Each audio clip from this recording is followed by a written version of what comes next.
and welcome to this evening's webinar, the title of which is Are You Considering Converting to Organic Farming? We have three speakers tonight. First up, we'll have Colman Deely, who's an organic dairy farmer in County Limerick.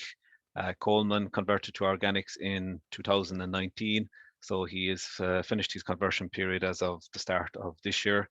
And second up, we have Jim Hogan from Ratho in County Carlow. Jim is a beef, sheep, tillage and a bit of forestry as well, farmer in Carlow. Jim converted last year, so Jim is still in his conversion process. And both Jim and Colman are going to tell us their stories of their conversion story, what was the motivation factors for them to convert, what changes they had to make to their farm, and where they went about, how they went about the conversion process. And third up then, my colleague Elaine Leavy, who's an organic specialist with Teagasc, will go through the steps to conversion for anyone thinking of converting to organic farming.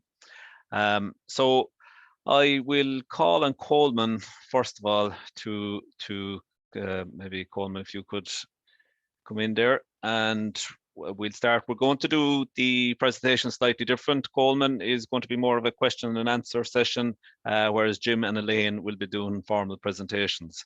Now Colman has a few photos from his farm as well, that we will be shown as we're going through the presentation. But I suppose to kick off, Colman, you might take us back maybe a few years and just tell us what did your farming system look like before you went into organics, and maybe start from there and take us along the journey maybe. Good evening, Joe. Yeah, I suppose I was a conventional dairy farmer, spring calving, relatively low input, and doing the best we can. We're here in Kelleher and West Limerick, so it would be kind of or to be mixed ground, in that, to be fair, to above a high rainfall area and clay-based soils, so it would always have been kind of a very traditional dairying area, but it would never be you wouldn't have the potential to have, say, 300 days of grass here either. Like, you'd always be worrying about bad weather and long winters. So look, I've been farming since I left school and since I finished my education with Teagasc, and conventionally dairy farming. And I suppose the other string I had to my bow was I did a degree in environmental science as well. So I'd have always an interest in environmental side of things, and I used to do a bit of environmental planning there with the NPWS, and a bit of agri planning as well, just a small bit there part-time in my orders. But so I suppose that was my background. Like that, we were also, part of the quota system was, when we had, say, roughly 60-70 cows, gradually increased buying bits of quotas. We started off, we had maybe 55 or that way, and we got up maybe to 75 or that way. And then when the quotas went, we increased further. And so like that was, say, 2015, that way 14, 15, 16, we were gradually increasing. But just look, there was a few change that to the very normal farming system, basically, where we were always in reps or in the couple of Rex programs as well, because I say in our circumstances it didn't pay to push to the very maximum, in that a bad year it bites you, Okay. And what, I suppose, what was there a light bulb moment or what was the deciding factor that made you think that organic could be suitable for you and suitable for the farm, and where did the inspiration come from, I suppose? Yeah, as I say, you see, my background, I would always have an interest in the biodiversity and the natural side of farming within the farm. You can see from the photo there now, there's a glen, it's called Glen Quinn, there's a glen in the foreground there, and the farm is beyond it then, but there's a lot of natural woodland and a lot of trees, and I grew up in that environment, and I just had a fondness and affinity for it, and I would have always had an interest in organics as well, just seeing another way of doing things, and a different way, and trying to learn from what they were doing. I mean, like, I would have attended side association conferences and organic little bits and pieces over the years, just on and off as I happened to pass them. So I would always have an interest. Look, there was a few circumstances that happened then, maybe around the 2016-17 mark, that just happened coincidentally, but kind of give us an opportunity or put change in our mind that we might have been putting off for years. Look, I had a farm accident, and that put me out of business out of work for a while, and then I had a bit of ground lease next door as well, and we kind of moved away from that as well after the farm accident, and it just made me kind of rescale back into our own farm, and we're looking at the future. And I suppose 2018 was a key year in that, if you remember, it was an extremely bad spring. We had the beast from the east, and then it was a very late, very wet spring. And by the time, it was unusual, in our farm, like we got no fertilizer out at all in the early spring. And at the same time, by the time we got the animals out and the cows out, there was grass up to their knees nearly. We had a different problem to deal with than we would normally have. And then the summer came, and it came extremely dry. So we had kind of two situations where we used extremely little fertilizer that year by just default. All right, we were farming normally, but so it happened, and we kind of managed it away, and it kind of opened my eyes a little bit. Well, I don't say open my eyes, but it kind of brought it home that I had an uncle used to have a saying about drains. He says, sometimes he said they're no good a bad year and you don't need them a good year. Well, kind of the opposite of that with the fertilizer. You can't use it a bad year and you don't need it a good year. Now, obviously, that's not completely true.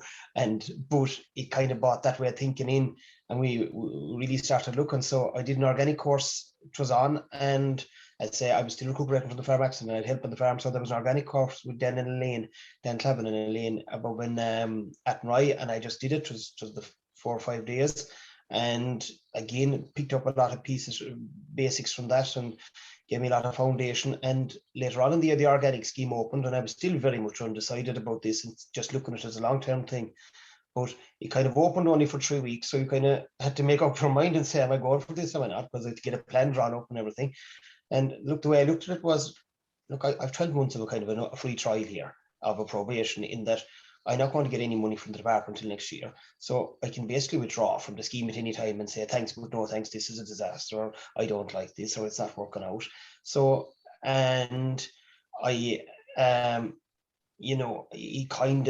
just said, we'll try it and we'll see, can we make it work? Because just the way stock numbers were and things on the farm, it was a thing we could adjust to pretty easily as well, without a big without huge disruption. So a few things worked in together, even at short notice, that just said I'd be able to make a go of it money for the first year, and we'll see how it goes after that.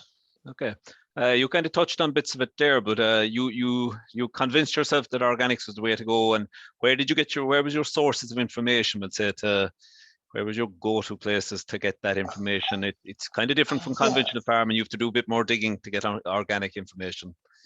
Yeah, and at the same time, I suppose some of that information would have come from the conventional system, in that, say, the work in Solihull and Moore Park on clover. All right, it's an adaptation of that work, but a lot of that work was done with a little bit of nitrogen. But at the same time, the principles of establishing, of managing and maintaining clover, I had a booklet years old from the Department of Agriculture in Northern Ireland, that a clover booklet there in the late 90s or early 2000s. So a very detailed book on managing white clover, and that's just the basics of it. I'd have been picking up those things in conventional agriculture, like a lot of other farmers, a lot of the time. And then from an organic kind of view, I mean, as I say, I'd have been dipping in and out of the organic scene and looking at what they were doing. And if I came across an organic magazine, farming magazine, I'd have picked it up and been reading it. And as I say, we did the foundation course thing with Teagasc. And another great source of information would be the NOTS conferences with Biofarm. They were starting around then. And again, before I went into it, I talked to a few organic farmers then as well, that were established organic farmers around dairy farmers, and they were kind enough to share to let me pick their brains, I suppose. And and a few organic farm walks as well. I would have gone to a few of them over the years, just one here and one there. And I suppose I went to a few more of them in 2018, or after that, and in 2019 as I became committed to it. Okay. And so you took the plunge and you converted in early 2019. So what were the practical changes that you made to your farm and your farming system, and what does your farming system look like now? I suppose you might take us through. Yeah, I mean, sure. From a dairy farm perspective, the few things are the stock.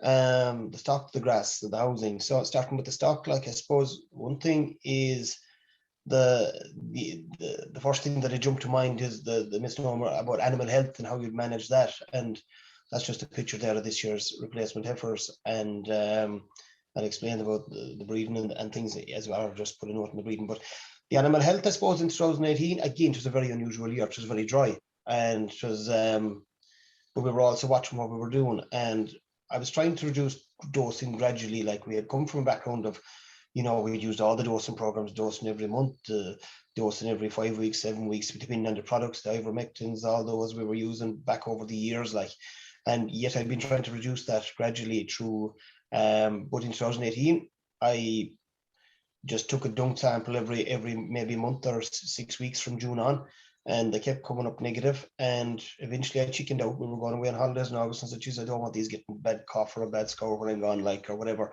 And I dosed them the week before I or the day before I went away, or 2 days. But I took dung samples, and I got the results back when I came back, and the dung samples were still clean. Now, we had been managing, like, keeping them on fresh grass, clean grass, keeping them on long rotations. You'd set aside a paddock that hadn't been grazed and leave it 30 days before you'd lead them back into it, and things like that, and not force them to graze down and doing leader follower and all that. But, it showed like that maybe, you can manage without intensive dosing regimes. And that's not to say that if you have a problem, you can't deal with it in organics. You get your vet and you deal with it, because animal health is a priority. But it showed us that, a lot of what I was doing could be tweaked and adjusted. So, and the same even for, so I'm looking at dosed animals now once in their lifetime almost. That's what we've down to. Unfortunately, we have a problem with fluke here because of the soil type and whatever. It's very hard to get out of that. And look, we dose them in housing in the winter, the first winter, and for that's their basically one and only worm dose in their lifetime. So that's a massive reduction. Like, and other things, there's even the management of surface parasites and things like that now, and I'll move on quick from this. But lice, like, you'd always be doing lice over the winter and things like that. And last winter I said maybe there's another way of trying to avoid this, so I just stuck in a few brushes, things that are in a lot of farms that just we hadn't put in over the years. And I put in a few brushes there, and the simple ones that you bolt onto the wall, made sure their coats were good and clean, and the lice appeared there sometime in midwinter. And I put on this stuff called diatomaceous earth. It's a very fine kind of a silica powder or clay that they use. They use it a lot in poultry, free range poultry, dust bats to keep lice from chickens. But puffed it over the cows' backs and the Wayland's backs at the first sign of it. Saw no more of it all, or any trace of it that was there disappeared, and so got through the whole winter without a lice program. Whereas previously in the conventional system, we've been at least one, if not two doses in the winter. So there are examples of ways that we have changed or a lot of it is kind of you prevention, you monitor it, and you kind of try and keep an eye on it and measure with different methods what you can do on the grass. Look, in 2018 I stitched in grass. In 2017 I stitched in multi-species. We heard about it with the UCD thing, and we stitched in multi-species. That kind of didn't take, but look, we did our first reseed of multi-species in 2018, and that has been highly successful for us. We surface seeded clover in. That's the multi-species there. You can see it. That's in there now in moderate to heavy ground, like which is the way. But it has done fantastic for us over the last. That's in there 3 years now, and that was our first field of it. But we surface seeded clover wherever we would have been doing it on and off, and we tried to encourage clover wherever it was as well through the management. And that's the kind of changes, because bag nitrogen has gone out the window, and we took detailed soil tests as well, and kept an eye on our P&K levels. Now, I suppose there's another thing there, in that there's a difference between available P&K, because we did baseline P&K levels as well, which showed the unavailable P&K in the ground, which is basically biologically available, but not leachable and not readily available. So if you don't have good soil biology, you won't be able to access it. So that is one advantage of the multi-species wards, and a good healthy soil that comes with organic farming, is that you're suddenly able to access a whole plethora of nutrients and minerals in the soil that would have been heretofore out of bounds through just the management practices. So, like, the grassland management has changed. We've moved to slightly longer rotations, 25, 26-day rotations. We don't graze as severe at times, depending on the sward. That kind of a sward, they love it, so they do graze it very hard, but we try not to graze it too hard, in that we, instead of going down to 0, we might leave 100 or 150 of a cover, maybe 5-6 centimeters rather than 4. Grass clover sward, we will take it down because it suits the sward. But we add the few extra days to rotation as well. So for instance, this year now we're at, instead of 9 or 10 grazings, well, we might never have got 10 grazings, but this year now I think it averaged 8, but the rotation in the average again was 25, 26 days. So there's a relatively good season of grass. And what else will I suppose just on the grass there, Colman, maybe just go back the first year when you went into organics. Like, I suppose it's one of the big fear of conventional farmers converting. Like, did you hit a wall, or what way did the farm react without getting fertilizer in that first year in your conversion period? Yeah, as 2019 actually was actually good. So I remember it was good. I was surprisingly good. The spring of 2019 was good, and again, we had reduced our stocking rate from, maybe our overall farm stocking rate would probably be about 2.2, and we had reduced that had come down into about 1.5-ish, right? Yeah, and so our demand was reduced, and we never felt the shortage of grass. I mean, your growth rates would have been, I suppose, 3/4, 2/3 out that way at the first year. And what was I surprised about? We brought slurry in our silage round, for instance, in early spring. Silage was the one thing I was worried about, and we didn't graze our silage ground. We put out slurry in it, so that was one of the things the lower stocking rate allowed me to do, was not graze the silage ground in the springtime. And I put out slurry in it there, maybe March, whatever, early March. And it pulled in. No, I didn't measure, but there was two trailer loads, 3 acre, like, of big trailers, like, and because I was astounded the way it grew. Like, now maybe there was a bounce, there was a recovery, or there was a bounce that wasn't there the second year, because 2020 then was a tougher year, and we would have actually bought 200 bales of organic silage in 2020, and because I could see that the growth rates had dropped back in 2020. We were really, the place wasn't looking as healthy then. There was, the swards wasn't, the multi-species was flying, the clover was flying, but the regular grass swards were struggling then. And there were just, there was a lack of vitality, and the colour wasn't great in them. And it was really kind of coming off cold turkey, like, there was withdrawal symptoms. But that photo was taken there sometime there a few months back, and you can see our farm at the green fields, I'll put it that way now, in the reasonable foreground, like, but you can see the colour of the place, like, and this year, like, it has really bounced back now, and there's still plenty of room for improvement. We're still very new to organics, but there's a real bounce back this year. I had 2 fields, for instance, that I had kind of taken off nitrogen in 2018, pre or going organic, to see how I was getting on. And I could see them, they really struggled in 2019, the first year off, but in late 2020 they really came back into it again and got going. So there is a withdrawal period, and there is a teething period, and it isn't in the first 6 or 12 months. It's after that. It's in the second or third year, or second year, depending on the farm and depending on everything. Every bit of soil will be different, I guarantee you. But yeah, but hopefully, I think this year anyway, I see evidence we're coming out of that, and we really have made progress. And just touch maybe on the field we're looking at here. You've dabbled with a bit of red clover silage as well. Yeah, so that's another part of the changes. We put in red clover silage into a field that we looked at, just a field a mile down the road, that we use predominantly for silage grazing. And we've decided to use it completely for silage cutting. We've decided to use it completely for silage now.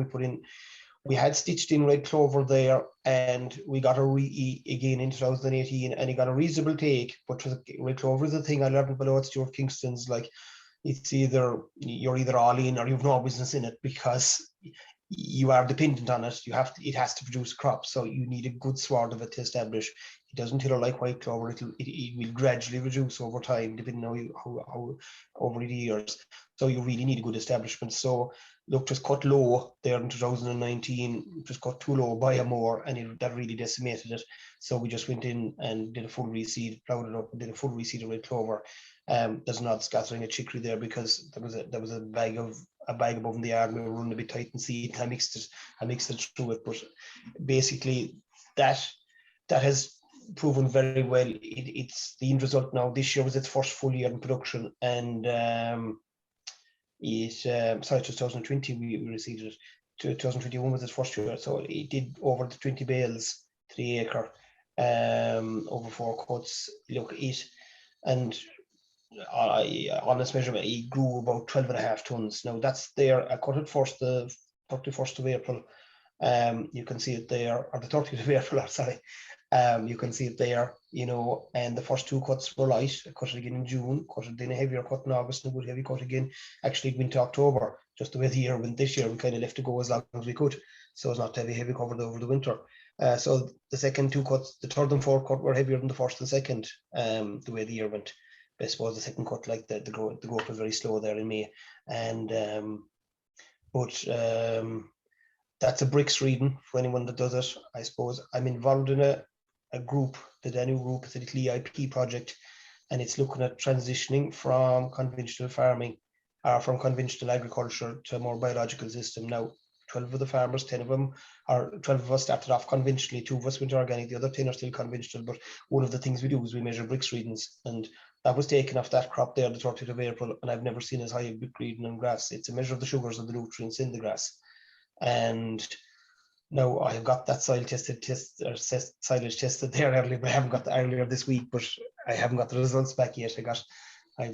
But I'll be looking forward to seeing what it pans out on silage test results. I mean, like normally you'd be down below at the 3 or 4s and 5s with grazing swards, and with a good sward of a healthy sward you might get up to 8 or 10, but getting it up to 18 there, what wasn't that was fantastic. So again, it's one of the things we're looking at now that we used to look at before was the health of the grass, or the nutrition quality of the grass. One of the other changes I suppose we can make as well was our feed supply.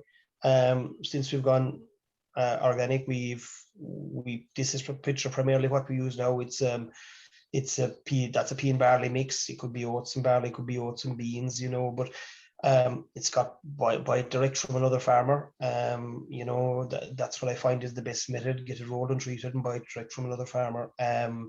If you get a good relationship with a tillage grower, and he knows what you want and you know what you want, it's not that difficult to organize a local lorry to either of you to get a load, and it does make it affordable. A lot of the cube stuff, or the rations, are not but the nuts used to come in from England and were prohibitively expensive. You were looking at, I think they're gone up to €600 a ton at this stage, whereas you're getting a good bit off, like when you're buying direct off the farmer, and he's getting, and it's a simpler product as well. Okay. But in my situation, it works perfectly. Yeah. Just maybe taking a slight change, Colman, what would you say is if you look at it from a work-life balance, the old system you had versus the new system? And I suppose we should also add in, maybe we haven't told, is you milk once a day, don't you? Yes, in the organic system. So maybe you might just touch on that, and the whole what you find is the biggest change from that side of things. Yeah. So I had milk once a day previously, when I used to do a bit of work off farm, maybe the back end of the year, and 1 year I did it the full year. So I had a bit of experience of it. And again, I had started milking once a day in 2018 prior to going into organics. And it's a system, look, I felt then afterwards when I went to organic, look, I felt it would suit the system initially well, and that would reduce the demands on the animal, and it should also reduce the dependence on maybe concentrate feed or anything like that. When I was worried about at the start, like I didn't know where I was going to get concentrate feed, organic concentrate feed, or how much it would cost, or you'd have an idea, and you'd hear the stories of 400 and 500 and 600 a ton. So you'd be worried not to have a system that would tax too much on it. So it has worked very well for me in organics. I'd be very happy with it from a cow health and point of view. I mean, our fertility, like now we've heard that would always have been kind of bred for fertility and kind of high and reasonably high solids, but our fertility like is to 100% like the last 2 years in the 11-week breeding period. Now it dropped a bit with one cow not in calf this year. Like, she had twins earlier on. She was an old cow, and maybe she should have been minded better. But that's what I was looking at. It is astounding, like when the average before, like, and it would be still good to be always under 10% and twice a day. And when we got down to once a day, first we were under 5, around the 5. I'd have like we were under 5%, but it has. It mightn't last forever either. We might have a few bad years as well. But from a work-life balance point of view, the other factor is again, organic fits for me out in the farm. It works out in the farm, but it also works inside the door as well. And the once a day is part of that as well. With a young family, I have 4 kids under 10, and they're getting to the age now where they're out every second evening or every evening at this and that and the other thing, and it's nearly gone year round at this stage. And there's there's a time for it suits our family. Like, there's a time for being able to give them the time. There'll be a time soon enough when they won't want to listen to me or want anything to do with me. But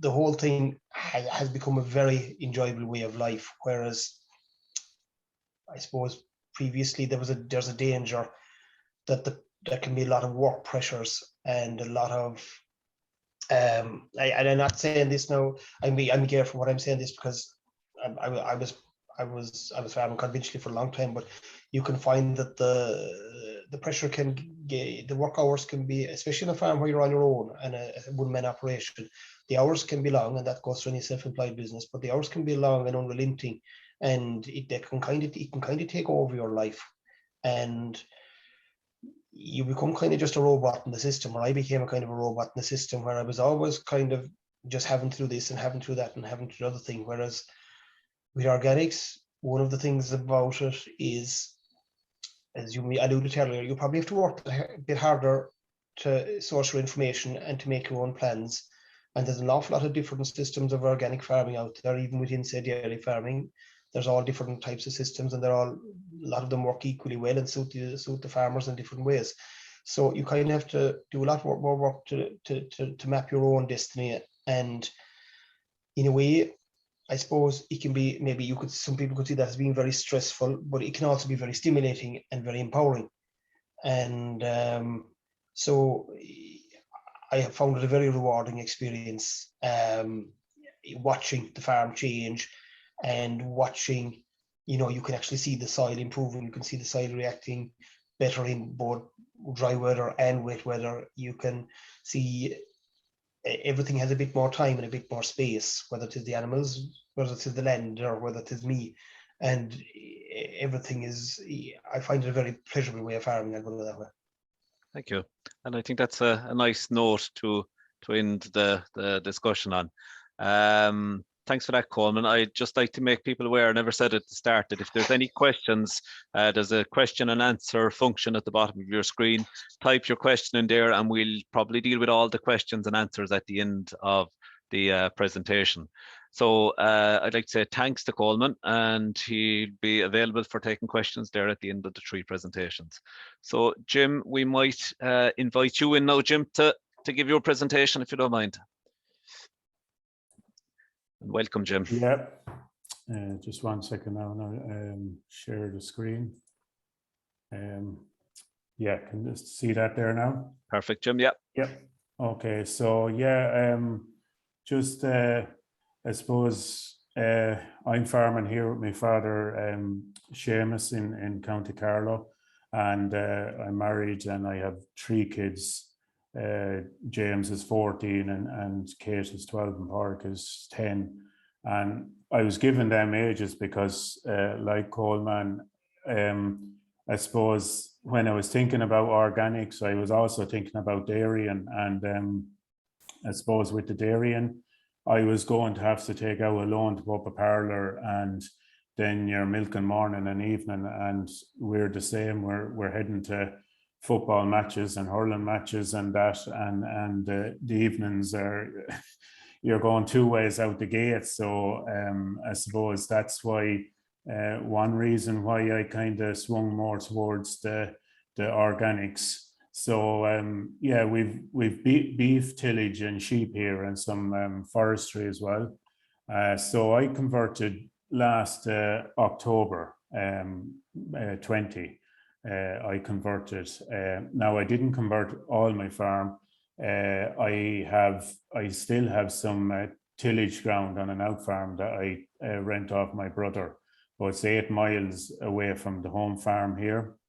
So I decided not to convert that for the minute and just see how I get along, because it should be a long way to bring dung and everything over, and I'm just going to concentrate on my own farm, and as well, I suppose, you know, you don't know if it'll always be there to rent, and I just wanted to maybe make what I have at home here on my own farm more valuable by turning it to organics. So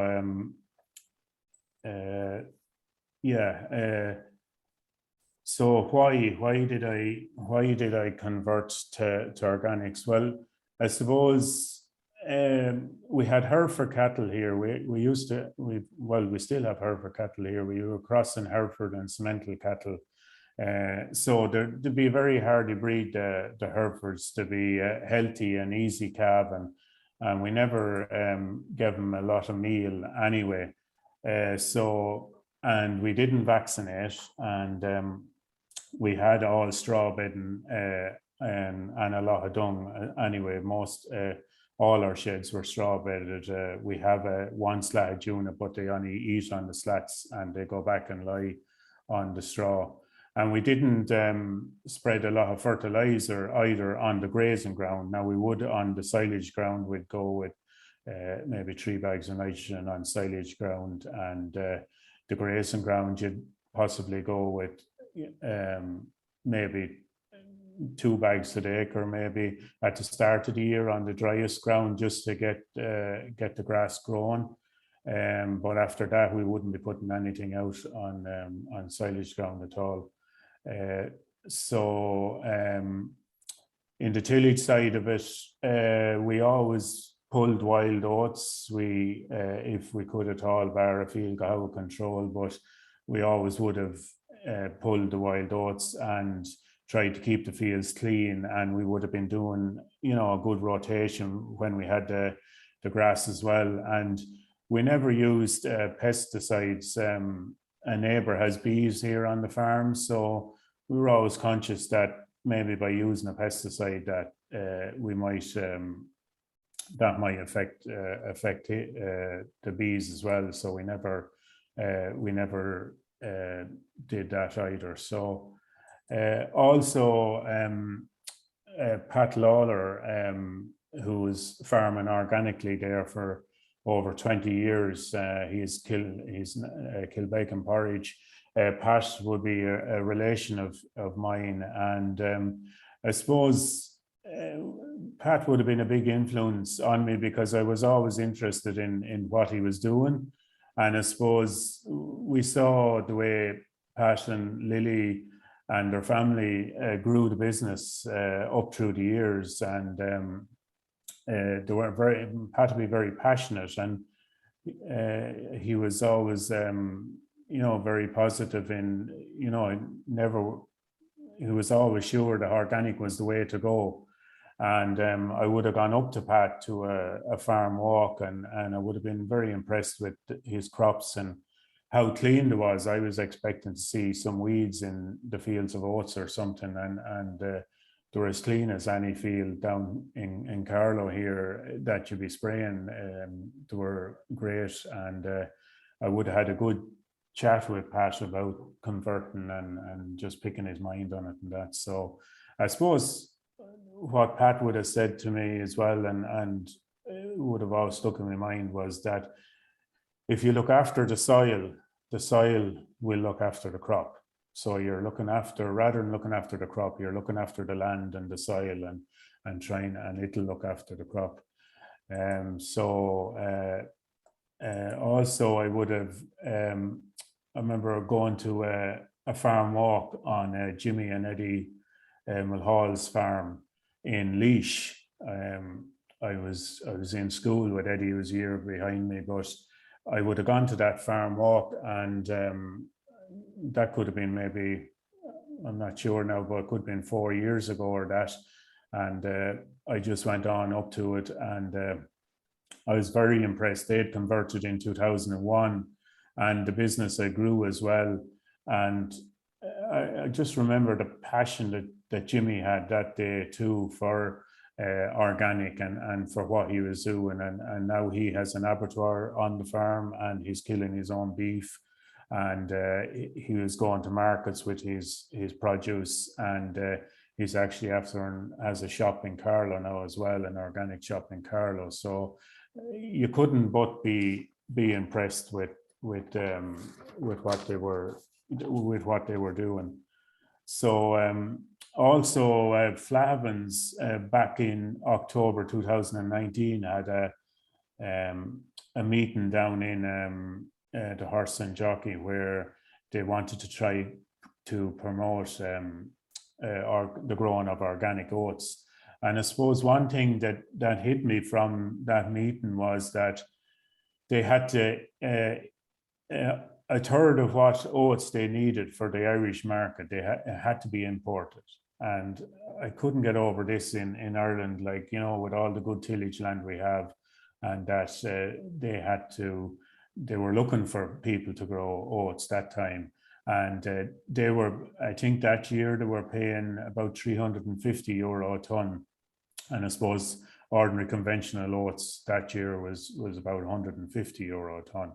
So they were actively looking for that. And sure, you know, from a business point of view, the last webinar we had James and Johnny speaking, and you know, it's very strong business, and I think it's only bigger. I know now that they've actually filled, they were able to fill all their contract this year from Irish oats, and I'm actually on a waiting list. I put my name in that I will have oats to sell in harvest 23. So hopefully they'll be able to take my oats maybe, or that, but they seem to be growing anyway. I'd be very confident that they would.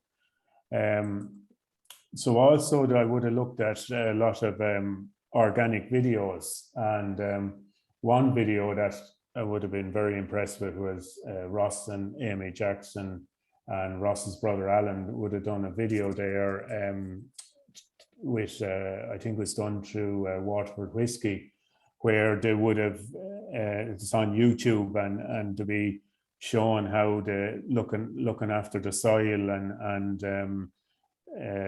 you know, the way they were developing. And also on the Teagasc website, if you go down to organics, and you can go view organic videos, and there's some very good videos there and stories from farmers, organic farmers, success stories, and Pat is actually on that as well. And there's a tillage farmer, Trevor Hayes, is on it, and or Trevor Harris is on it, and he's talking about tillage. And, you know, you're looking at real farmers, and they're talking about the rotation and everything. I would have found them very interesting. Also, I would have, I suppose, before I ever went organic, I just had a feel, and I said I'd try a bit of spring oats myself. This is back in the harvest of, I would have harvested in 2020. So I grew some spring oats that year in a field near the house here.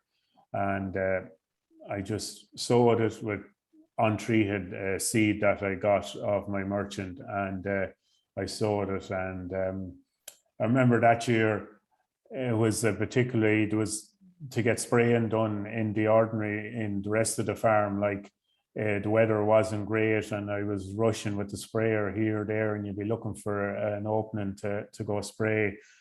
And the field that I had the oats in was right opposite the gate, and every time going in and out with the sprayer, I was passing this field, and it was flying it, and it was looking great, and very healthy crop, and I didn't have to go into it at all. So I found that very appealing as well.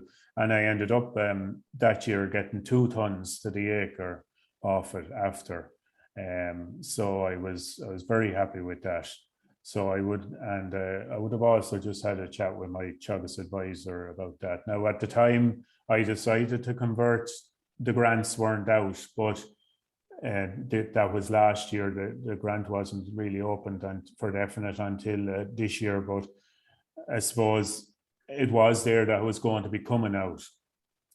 So I was kind of confident that if I did go into it, I hopefully would have the grant to back me as well.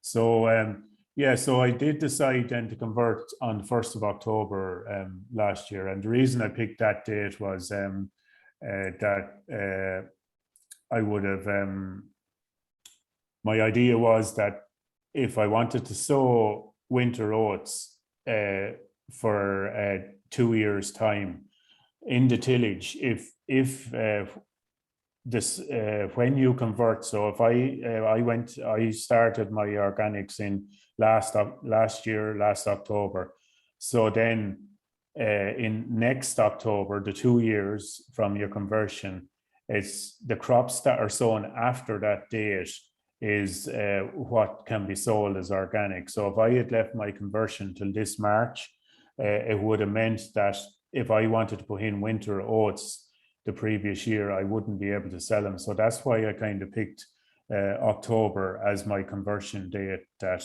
in October 22 I could sow oats and hopefully sell them as organic then in harvest 23.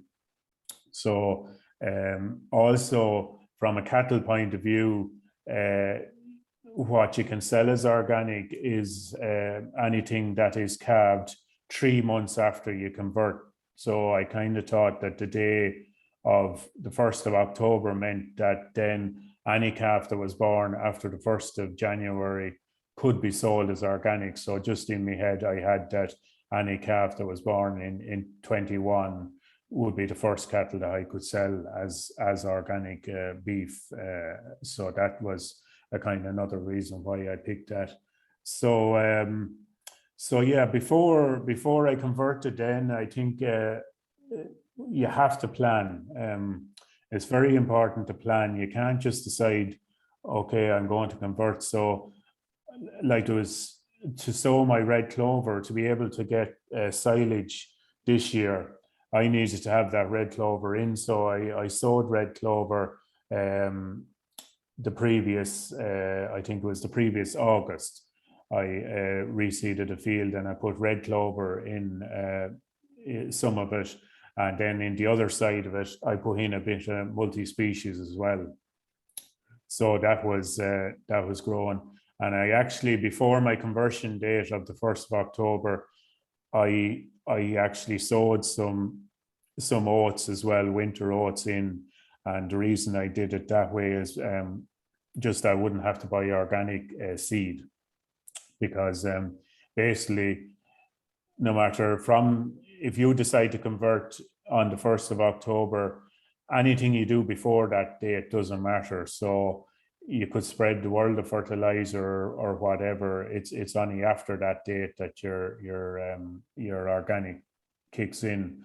Now, actually, I went out and in the September, I would have spread a bit of 0730 on a few of my silage fields just to make sure to be okay before I did convert as well. So I would have put out a bit of 0730 in that just to make sure my PK levels were okay.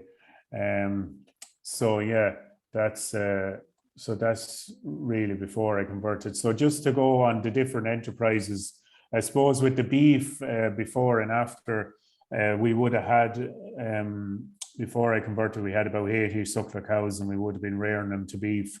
And I would have had a closed herd. So I would have been holding on to my own breeding stock and just changing the bulls every 4 years and that. And I would have been supplying into, and I still am supplying into Hereford Prime and getting a bonus through the Hereford Prime beef as well. So another reason, I suppose, for going organic as well was I was in the beef scheme, so I was going to have to reduce my stock by the 5% anyway. So I suppose this was a good chance to actually reduce my stock a little bit and comply with the beef scheme as well. So at the minute now we have about 70 suckler cows here at the minute, and we would have dropped numbers, maybe total numbers, I'd say, by about 14% or that from what I had. So I suppose another big change would have been what we fed the cattle. So before I was in organics, I was feeding straw, and I was feeding fodder beet, barley, and a protein ration, which would have been maybe soya distillers, or buying a protein ration mix that would bring up my protein in the ration. So naturally, when you go organics, you can't feed any GM foods. So the soya would have been out. The beet, I reckon, was going to be out as well, because it'd be very hard to grow beet without using sprays, because it'd be very hard to keep it clean. So what I had decided to do then was, I had my red clover in, so I was going to have the red clover in as my silage, along with other fields of silage that I would have locked up this year. And to replace my beet and to replace the soya, I sowed some arable silage this year, which was a mix of peas and trickle kale. The reason I used trickle kale was because, as I'd said before, I'm in partial conversion, so not all my farm is organic. And one of the rules is that you can't have the same crop in your conventional land as your organic land. So in my conventional land, I had some wheat and barley.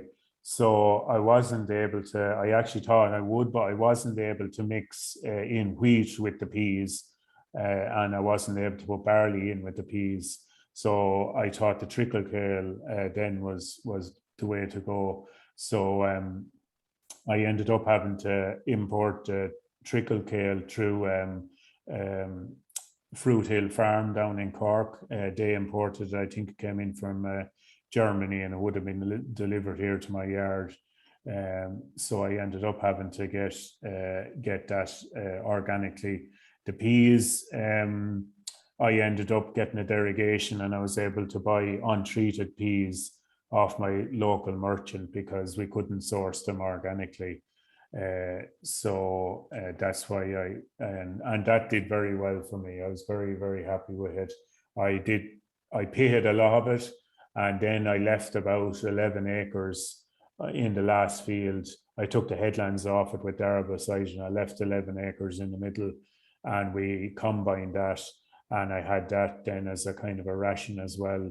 I got it rolled and treated with the popcorn, and that yielded, I had 25 ton off 11 acres. So it yielded over 2 ton to the acre. So I was very, very happy, and I was very happy with the arable silage. I actually had too much of it.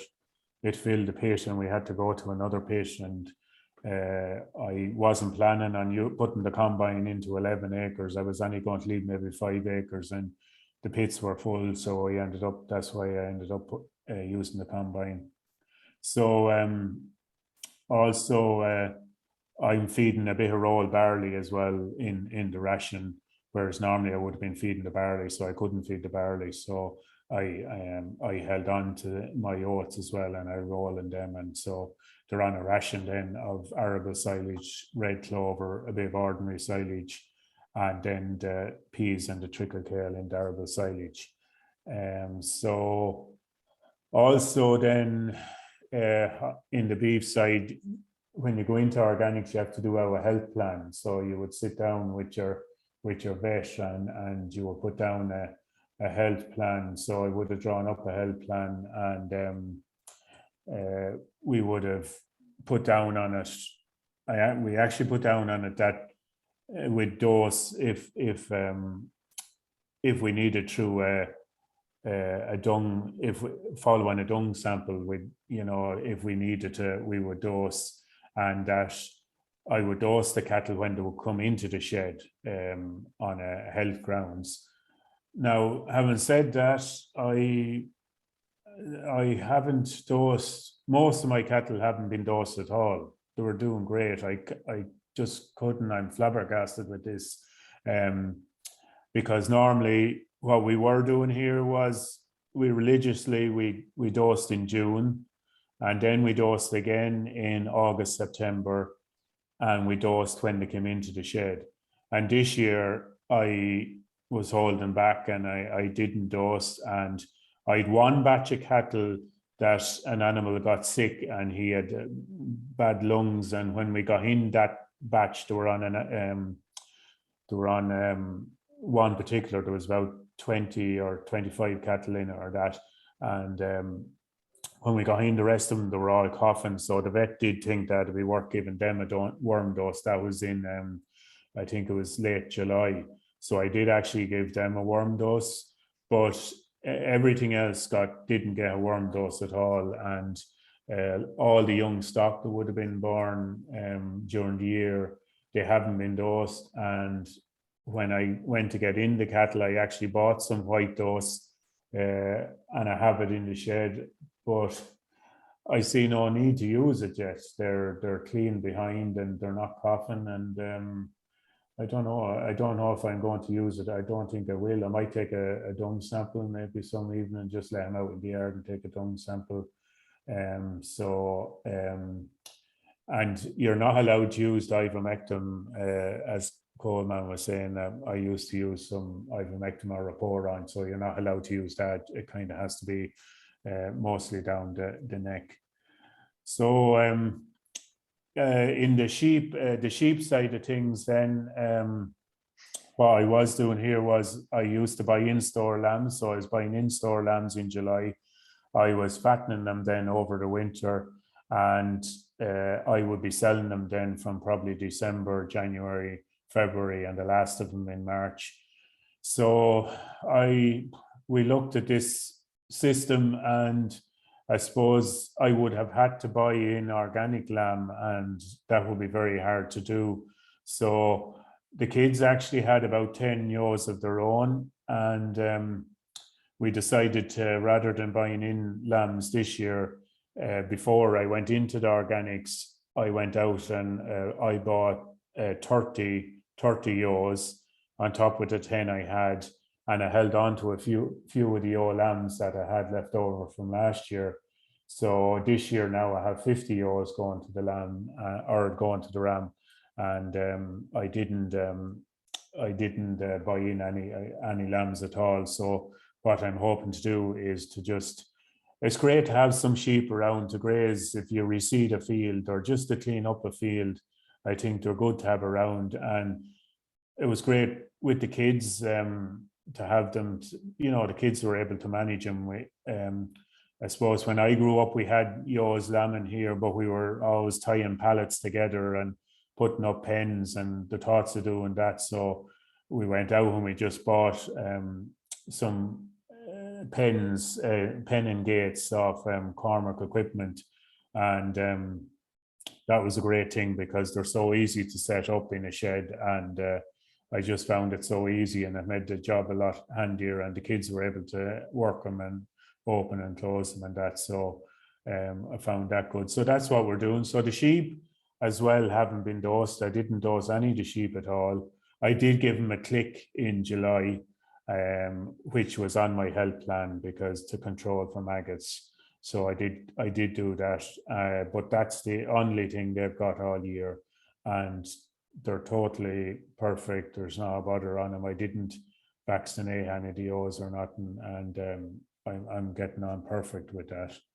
So then that's the pennon system I have there that we bought. So they just were really easy to have and set up in the cattle shed. I actually am lambing in April, so it just meant that I suppose before when I was lambing in March, and we were trying to lamb and we were trying to sow and we were trying to get out cattle, whereas now I think the fact that it's in April, it just gives me a chance that I let cattle out of the shed, and I was able to put these sheep in then at night, and I had more time to spend with the lambing as well. So that's working out well. So then in the tillage end of things, that's you can actually see the sown wheat there. I put in some organic wheat in last Saturday. Yeah, last Saturday. So that's I got to ring roll it. I sowed it Thursday and I ploughed off the headlands Friday and sowed the headlands Saturday. I got to ring roll the inside of the field. The headlands I didn't get to ring roll. It was a bit damp, but yeah, that it was lovely and dry there, and I have that in. I wasn't able to sow wheat last year because I had wheat in my non-organic ground and I had barley in it, so I couldn't sow wheat last year. But this year, I was eager to try wheat and see how it would work out organically, just as an experiment. So I had that's a 7-acre field at the back of the house here, and I deliberately decided this year in my conventional ground to sow winter barley and spring barley, with the view then that I would be allowed to sow wheat in my organic ground, just to see how I get on. And I might put wheat into I might sow wheat in the arable silage this year as well. I'm not sure that now. I was happy with the trickle kale, but we'd see which is the cheapest seed to get. So yeah, I would have sowed the trickle kale and the peas that I sowed last year. It was a split of I think it was about 44% trickle kale, and the rest then was peas, and that worked out well. Actually, this slide here is of my winter oats that I had, and they were going great all year. But if you can see here, the picture on the left, you can see it was starting to get a bit dull in color. Now I know May was very cold month, and I suppose crops were under stress. And I remember with our ordinary conventional ground, people were wondering where they're going to put on growth regulators and things like that because it was so cold.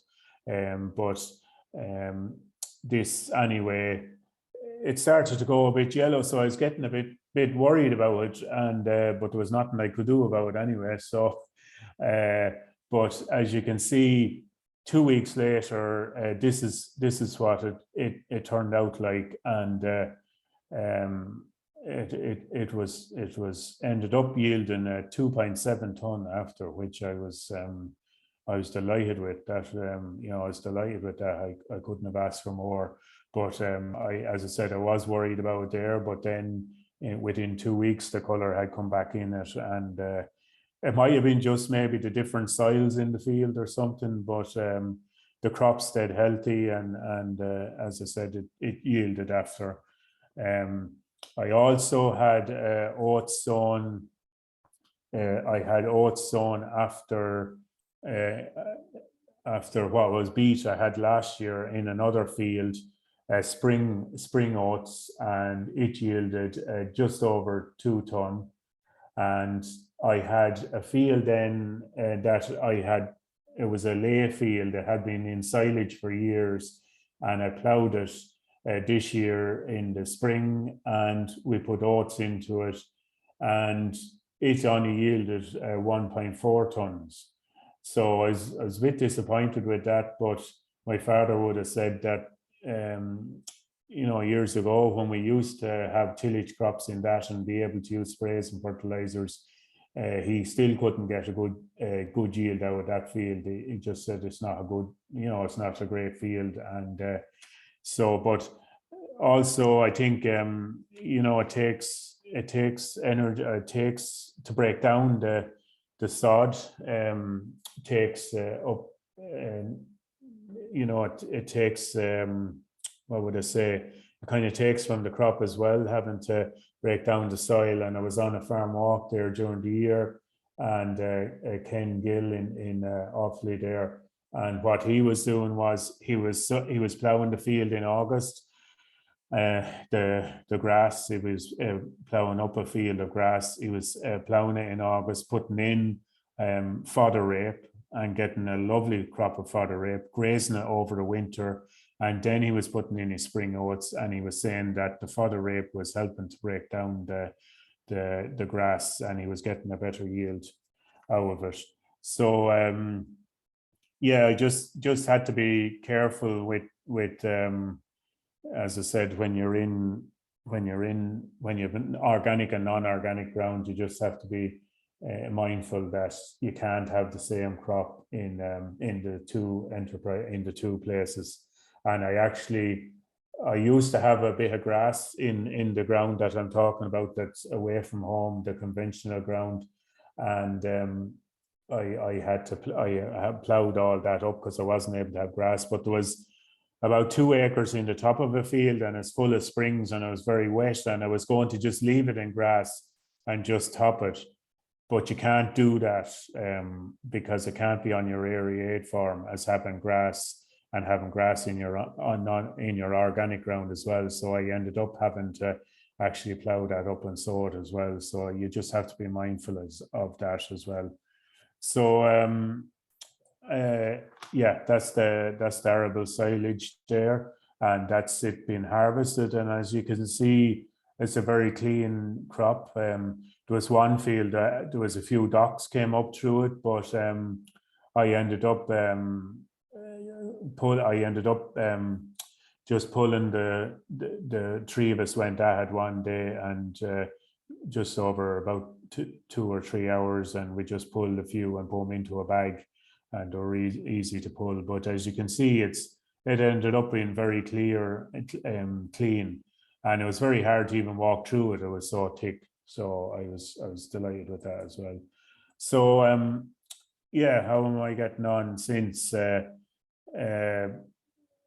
So yeah, I was kind of just in relation to my rotation. I suppose I was finding it a bit hard with the rotation. As I said, I just wanted to be able to try a bit of wheat this year, so I was kind of restricted last year, and I didn't realize that until I actually was in the organics. So you kind of have to plan ahead. I ended up, I suppose, what you have to be careful of too when you're in the tillage is sourcing your seed, and you have to be accurate with your sower, because I suppose when I was in ordinary farming, if I ended up running out with about half an acre to go, I was able to run over to the merchants and get a bit of seed, and it's not as easy to do that. You have to be just a bit mindful that you can't, your seed has to be organic, or else you get a derogation to be able to source seed, but it can't be dressed.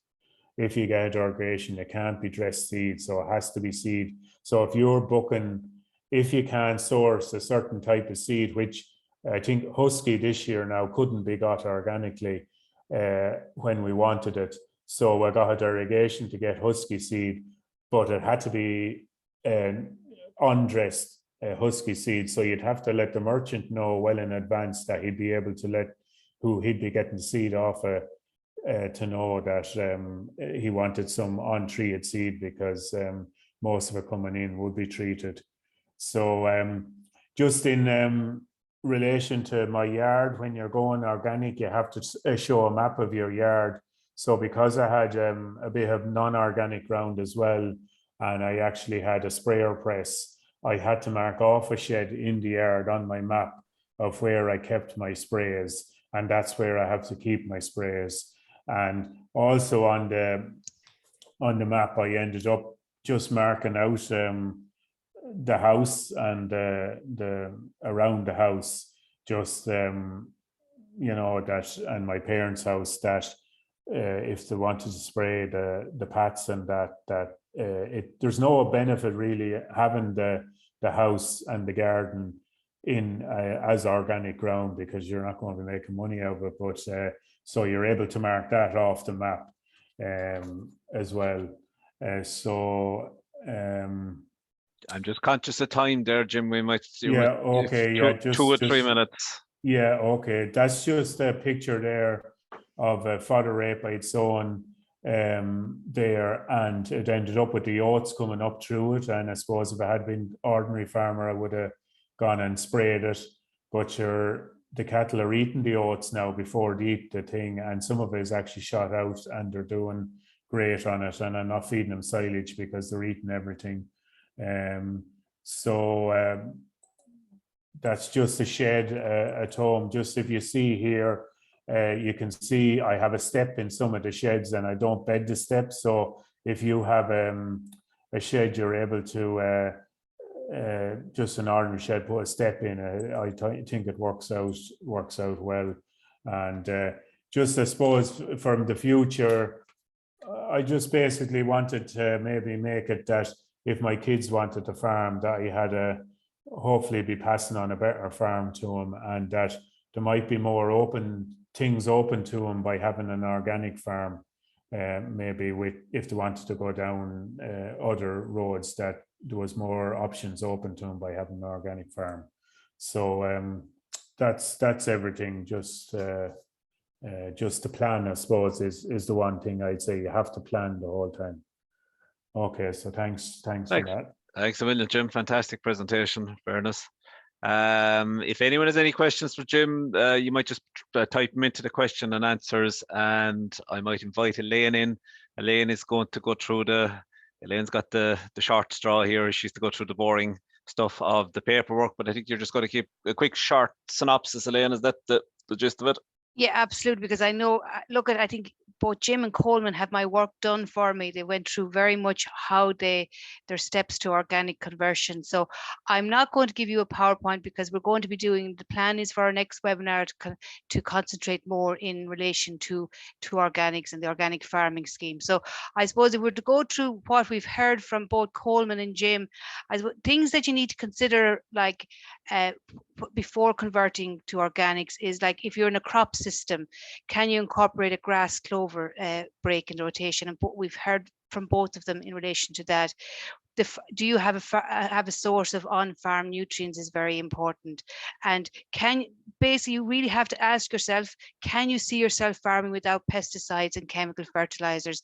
Like both Colman and Jim had something very much in common. They said that they would have considered themselves low fertilizer users before they came into the system. And that would be one thing that a lot of farmers would say, well, I'm nearly organic as it is. I'm not spreading a lot of fertilizer. So that's a consideration in relation to, can you see you're making that step and not using any fertilizers. In relation to animal systems, you have to look at your stocking rate. You have to stay below the 2 livestock units per hectare. And as Colman outlined, he reduced his stocking rate, and so did Jim. And that would be a common trend with organic livestock farmers. I would have farmers that have reduced their stock numbers. And a common thing people would say is the first 2 to 3 years to get used to producing enough grass, etc., for animals. And once they get through that, I've seen places where farmers have actually come back up in their stock numbers. So that is something that you have to look at. Also, you hit on it there, Jim was talking about the changes to be made to the sheds. That is an important consideration, that you need to sit and look outside the farm, out in the farmyard, and see what changes have to be made in relation to animal housing, because the regulation in organics is that animals have to have access to a lie back bedded area. So that is a consideration also. Also, you need to look at when you're growing cereals or when you're controlling weeds on grassland farms, you have to use no pesticides, etc. And also, if you're using, as I said, that low level of fertilizer, can you go and make the next step and grow grass or crop without artificial nitrogen? Another thing that you have to look at is the profitability. Yes, you can say that organic farming is profitable, but there is a lot of key components to it. Land quality, for example. So what are you going to be able to produce? Management skills is a whole different skill set that you have to adapt to in relation to growing crops in organics. There's no quick fix solutions. There's no silver bullet. So there's a lot of management skills. You need to look at your access to markets. What markets are you going for? Also, access to scheme support. And again, you will have known in the recent budget in October, Minister Hackett has announced that organic farming scheme is going to be open for new applicants in January. So that's a very important. I think another thing in relation to profitability, when you might not think about it, is your attitude. And I think we've got two very good candidates here as regards their attitude. You have to be positive and look at this. Not everything will go right all the time. So that your attitude is also very, very important.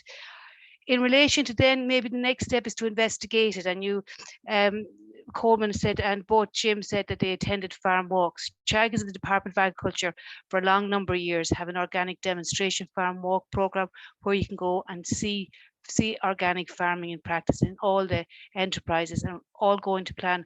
They will be resuming again in February of next year.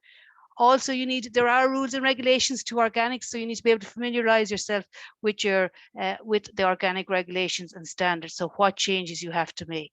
Talk to other organic farmers. Both Colman and Jim have mentioned that also in their presentations.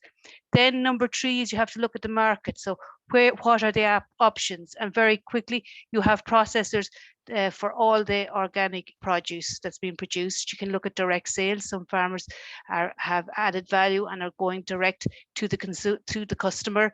Other organic farmers, I've known farmers that have over the years, they're selling the same, their weanlings or to finishers, and they've established contacts over the years. Also, maybe something like a farmer-led organized groups. An example of that would be the Little Milk Company. Then I suppose the next thing you need to look at is both as regards regulation is to contact the organic certification body. In Ireland, the competent authority that ensures that the organic farming standards are adhered to by Colman and Jim are the Organic Unit in the Department of Agriculture, and they're based in Johnstown Castle in Wexford. But they've designated the role of the inspection to all organic farmers and processors to the organic certification bodies. And in Ireland, you have 2 organic certification bodies for land-based operations. You have the Irish Organic Association and the Organic Trust. So they're a starting point to contact them and get information from them as regards what the application process is to them. I noticed in the chat, somebody was asking about the 25 organic courses. We in Teagasc are doing those 25 organic courses. They give you a good basis as regards the organic farming principles. And if you go into our website, www.teagasc.ie/organics, you can actually register your name to participate in an online organic course. Due to COVID, we're doing the courses via Zoom through a number of Zoom sessions, and so get your information there and register for those. Those will be ongoing all the time. Then you have to look at your organic support scheme payment. And as I said, we have the organic farming scheme, which we know is going to be opening for new applicants in January 2022. You also have a TAMS, an organic capital investment scheme that is currently opened for all organic registered organic farmers. And then you have a third scheme called the Development of the Organic Processing Industry, the off-farm scheme. So if you're adding value if you're not selling four legs out the gate or straight products, that you can go and you can apply for that grant also. Then in relation to that really is what the grant aid, what is available, I suppose. Then after all of that, you start the organic conversion process, and we have Colman and Jim have told us what changes and has given us a good overview from their point of view in relation to the organic conversion process. So Joe, a very quick whistle stop tour, because I'm conscious of time and I know there's people here that would like to get questions answered by Colman and Jim. So I'll hand you back. Thanks, Elaine. Okay, we'll start into the questions there. So Jim and Colman, you're the two that are mostly in the firing line, so you might unmute there. I might start with this one for the two of you. So Colman, I'll throw this to you first. What was the biggest challenge you had to overcome in conversion? The fear factor, the mindset. So the big thing is, will I be able to grow enough grass? Will I be able to grow enough silage? You know, you're kind of a little bit on tenterhooks, because there's one thing visiting an established organic farming, and I saw some very good ones, but they've been at it for years. Whereas when you're in conversion, this is your first year in conversion, and you don't know how good or how bad it'll go. So, I mean, really, the paperwork people talk about it, but look, we're so used to board B inspections at this stage. It's just a lot of it is very similar. So we're well trained before we ever get in. Can I ask you how you deal with that fear factor? How did you overcome, or how did you convince yourself that everything was going to be okay? Well, you have to allow space for it, and you have to allow yourself room. You have to allow, Elaine said, a margin for error. You have to make sure. So you have to make sure that you have enough ground, or that you look at the worst case. That you plan for the worst and hope for the best is what I'd say. Okay, Jim, I'll throw the same one to you. What was your biggest challenge in the conversion process? I suppose a challenge or fear, I suppose, would have been weeds that docks were going to take over, or we had fields with dandelions in it, and wood thistles and all this were all going to take over, and because we had a clean farm. But I suppose I did have dandelions in a field, and we were spraying them, and sure, we were never getting anywhere with it anyway.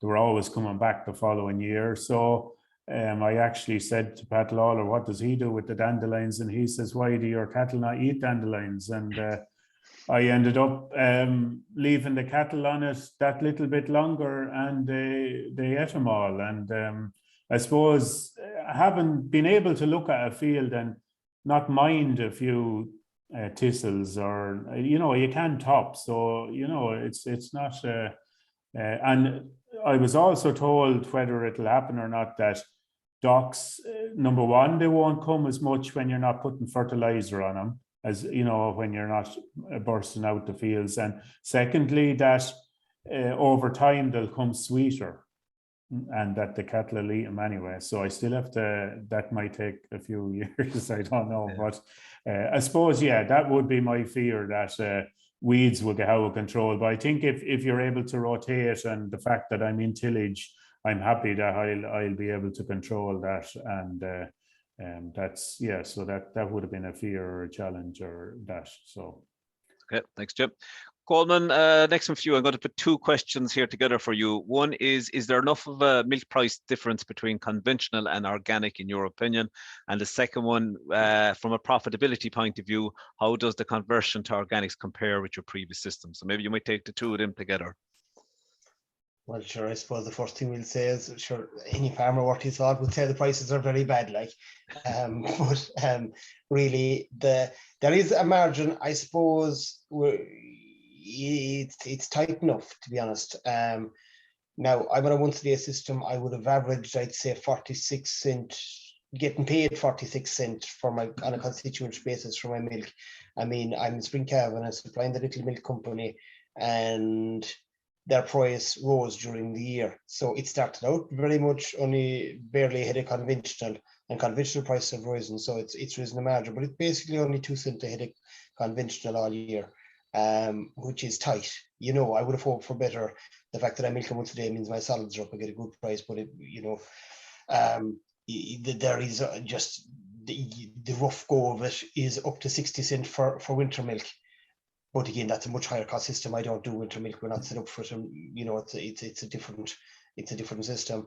And then there's a contract with Glenisc as well, which is a grass-fed only milk for 50 cent a litre flat price, which again, I thought I was making enough changes to go organic without taking out any concentrate use as well, even though we don't use much, but just to have the support of it. So one change at a time. But profitability wise over a whole farm, look, by the time I've reduced input costs and the organic grant point of view, I'm basically the exact same.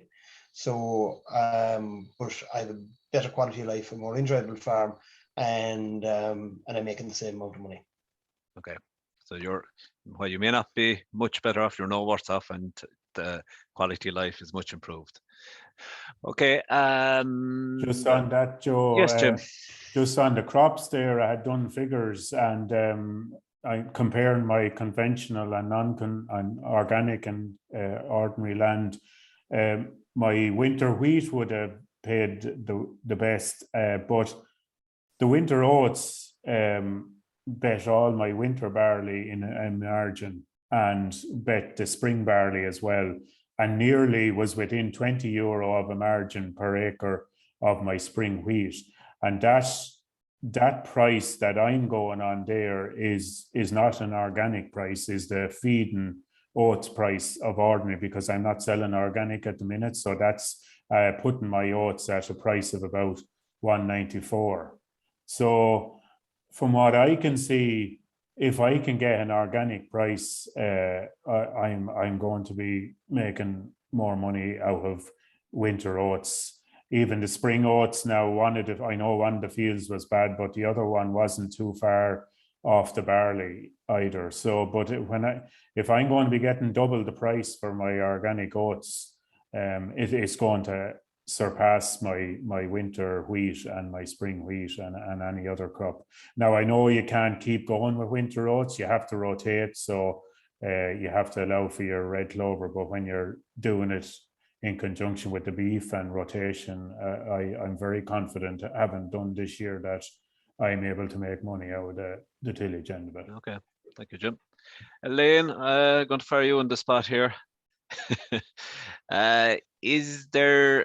Is there a market demand for organic crops and value-added products? Or sorry, how is the market demand for organic crops and value-added products? And the question is, are they volatile? Are the markets growing? Are they indifferent? So I suppose the tillage crops, I would imagine, is what the question is asking.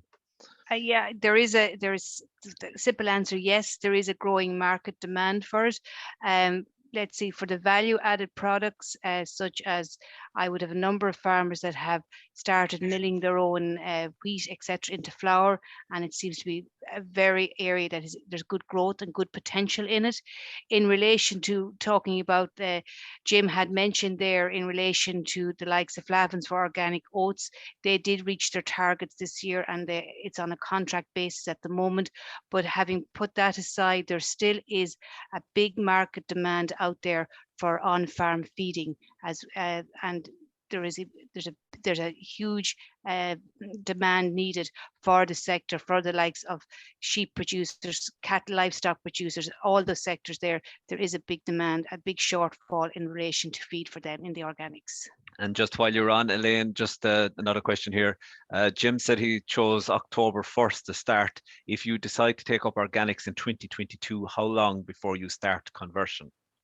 You start conversion from the time you submit your paperwork and application to your organic certification body. They give you a start-up date then. Okay, and while you're there, you might as well take this one as well. Does a lie-out winter paddock qualify as a lie-out area peat covered? No, peat is not permitted as a bedding material in organics. Okay, thank you.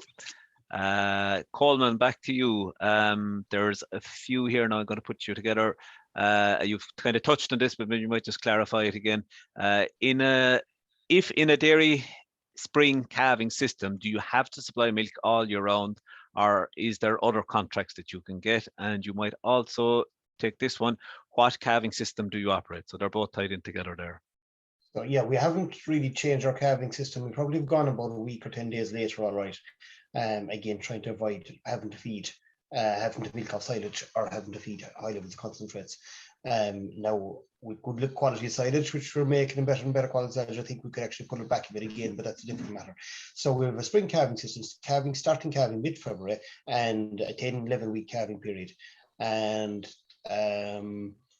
we supplied the Little Milk Company, so we're co-suppliers with Kerry Group. We would always be Kerry Group suppliers. So this year was my first year in fully organic, and I started supplying the Little Milk Company towards the end of April, because they work when they get the volume of milk in to make their batches of cheese, and then they stopped at the end of October. So I'm supplying Kerry now again in November. But I don't, that's what my contract, so that I don't, so to have a contract with the Little Milk Company, actually it's an informal arrangement, and there isn't, I don't think, a lot of these things are kind of informal arrangements from what I can see talking. And then there's liquid milk contracts, and then there's Teagasc, and they have a couple of different products as well.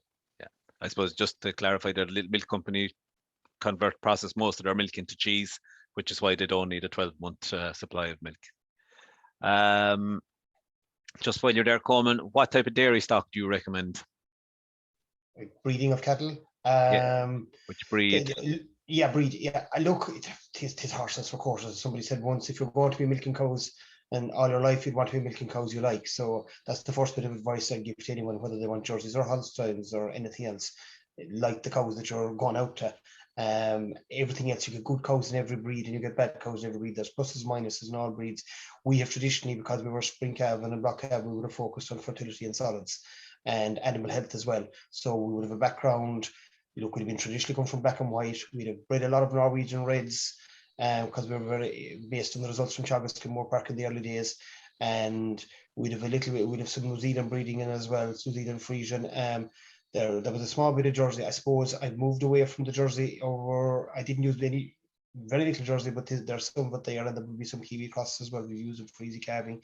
We moved away from them for the calf value issue, and also even with a view to organics having a slightly higher value calf down the road. And what we're actually moving towards now, to keep it short and sweet as we can, and it's the suck it and see approach really, but I have used Montbéliards, crossed my cows with Montbéliards. Look, it hasn't done anything for my EBI as such, but I know a few farmers with Montbéliards who are getting on extremely well with them. And I know a few organic farmers with Montbéliards, especially over in the UK, I've come across them, and they seem to do well in organic systems. And similarly, I have a few brown Swiss animals, calves as well, for the same reason. Look, 70% of the organic animals in Germany and Austria are brown Swisses. And again, in France, a large percentage of the organics are the Montbéliards. They eat hay only, or they only eat a forage-only diet and hay only over the winter. So I'm trying to breed a cow that suits my system because, and there might be a, but I have seen that a cow that's suitable, if you breed a cow to a particular environment for generation after generation, she might become very more suited to it. So a cow that's basically bred to produce in a very high system of high nitrogen grass mightn't be the best at a stronger grass or at a higher quality forage. And look, I have no experience of that, but that's a theory I've read and heard, and it's something I'm looking into as well. So that's where we're going. But again, it's an open field, and just manage your herd as you like. Yeah. Thank you. Elaine, I think you were on the firing line here for the last few questions. The first one, is there a market for organic product if the uptake is strong over the next couple of years? Look, I suppose if people, yes, if the government, there is money, as we've said, there is a new organic farming scheme, so there's going to be more people coming into it, certainly. So work will have to be done in relation to markets for people coming in. So there will be work needed to incorporate, to match people coming in with a market. So work will need to be done, but you would hope, again, it's not one person's job. It's hopefully that will be joined up thinking with all stakeholders involved, and to make sure that there is markets developed and markets there for people coming into organics. Another question here from someone in Sligo. I think you touched on this, but just, are there courses coming up to introduce people to organic farming? You might just maybe outline how they would sign up for them. Yes, there are courses.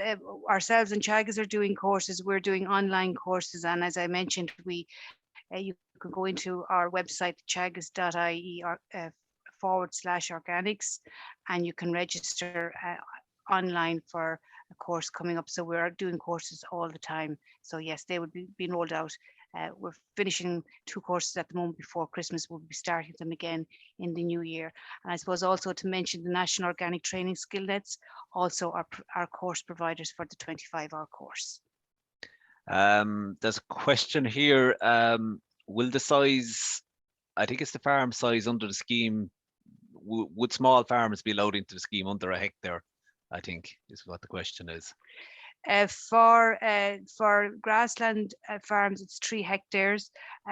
For horticulture farms, a hectare is the minimum acreage required. And there's the question kind of continues, how would they start the process for conversion? And I suppose you've answered that with the 25-hour course is probably the logical starting place for 25-hour course. Also maybe talk to the organic certification bodies. They have a lot of information, and they provide information application packs to people that are thinking about organics. Okay. Jim or Colman, how do you terminate, well, this is more for you, Jim, because I don't know, Colman, you grown green manures, but how do you terminate the green manures if you plough? How deep do you plough? And can you elaborate on the techniques? Yeah, I have a disc, I have an Amazon disc here, so I would be able to disc it in. I actually find that if you're able to hit it with a disc, I would have found down through the years to control wild oats, that if I was able to disc after harvest and let the weeds germinate and then disc again, that it helps with your weed problems. So I'm hoping that will work in the organics as well. Ploughing, we have a 14-inch plough here, and I wouldn't plough any more than the 9 inches or less even if I can, you know. Okay. But, and we'd have skimmers on it. Colman, I might throw this one to you. What percentage of clover do you have in the sward, and what grass mixture is included? And can you use fertilizer to get it established?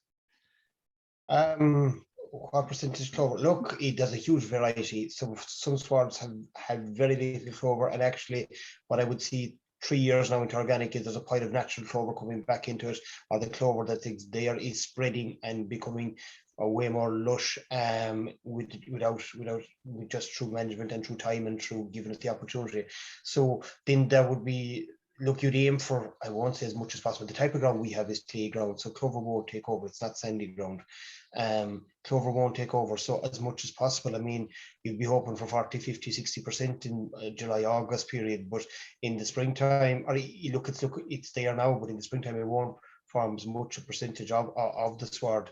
And yeah, you can use fertilizer, but what kind of fertilizer can you use natural fertilizer? So you be sure when you put out your dung in the field, if you're going with seeding it beforehand, indeed maybe even 6 months beforehand, or whichever, the autumn beforehand, you'd watch the pH of the field, and you put out gran lime if you can put out, you know, or lime, or whichever, depending on conditions. But generally speaking, now it's hard to get the lime on time, so just make sure you have your gran lime in the yard for to allow. And other than that, germinate, I mean, like Elaine no better, but if you're particularly low P and K, you might look at have a farm plan that allow you to go for some rock phosphate or some sulfate of potash if you were blowing index 1 or something. But by and large, if the soil is healthy and it's working well, you know, in the long term, what you would do conventionally wouldn't help you. Like, you know, if you put out in, and if you in a conventional system, if you put out in, and if you put out regular phosphate or whatever onto a new seedling, you actually discourage the seedling for formulating its own relationship with the soil to harvest those nutrients itself. So, for instance, if you were to do that, you wouldn't do as a conventional farmer and then go into an organic system, you wouldn't have done your sward any favors. So from my point of view, there is absolutely there would be no incentive, or it wouldn't even make any logical sense to do it. And I'm not talking about the rules and regulations, but it would actually make no sense to do it. It would be, from a soil health point of view. Yeah. Thanks. Okay, I'm conscious we're on time, so one final question which I'm going to throw to you, Jim, and it's, are you selling your lambs into organic systems or conventional? And if organic, how much top up do you get? Well, no, I can't sell them into organic until I'm converted next year, and Colman meat factory isn't too far away from me, so I possibly could go there. But look, I don't have that many sheep, and they're more on the farm for cleaning up. And even if I just let them into my local mart, you know, and I want to hold on to some for breeding, so I'm not sure yet, and I don't know a price. I don't know what extra price there is. I don't think it's that much, to be honest with you. I'm not sure. Yeah, thank you, Jim. Okay, I think we better bring it to a close. So I'd like to especially to thank Colman and Jim for joining us tonight, and for two fantastic presentations, and for Elaine for covering the paperwork and the regulatory side of things. Hopefully to all of you who tuned in, that you learned something from it, and that for those of you that are thinking of converting and making that leap, that you've learned a lot from our speakers tonight. We have contact advisors in all regions across the country in Teagasc, so there is plenty of expertise in your local Teagasc office. Only to ring if you do do need assistance in the conversion process. This was the last of our autumn series of webinars. We're hoping to pick up again in the spring. So at the end of January, the last Wednesday in January at the same time, 7:30, we hope to kick off again.